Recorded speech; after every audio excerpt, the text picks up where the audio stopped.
ایک بھنگی اور ملکہ کے پیار کا قصہ۔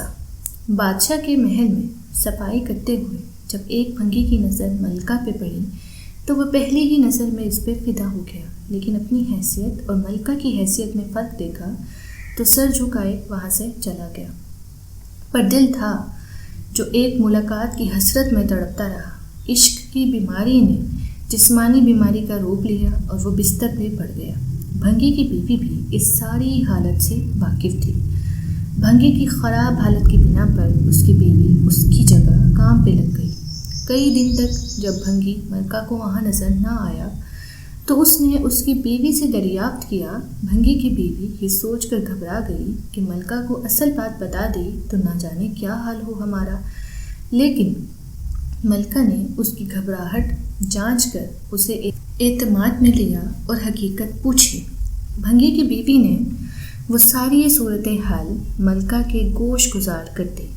تب ملکہ نے اسے کہا کہ اس سے ملاقات کا یہی ایک رستہ ہے، تم اپنے شوہر سے جا کے کہہ دو کل وہ شہر سے باہر کسی رستے پر بیٹھ جائے اور بس اللہ اللہ کرتا رہے، نہ تو کسی سے بات کرے اور نہ ہی کسی کا دیا ہوا کوئی تحفہ قبول کرے۔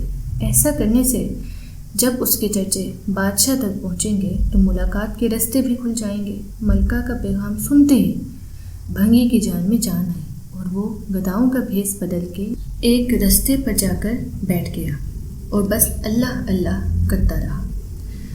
آنے جانے والے اس سے اس بات سے متاثر ہوئے اور کافی نذرانے اور تحفے اس کو پیش کیے، لیکن وہ نہ سر اٹھا کے کسی کو دیکھتا نہ ہی کسی چیز کو ہاتھ لگاتا۔ کرتے کرتے خبر بادشاہ تک پہنچی اور اس نے وزیر کو بھیجا کہ دریافت کرو کہ کون ہے وہ اور اس کی سچائی کس حد تک ہے۔ وزیر نے واپس جا کر بادشاہ سے اس کی بہت تعریف کی۔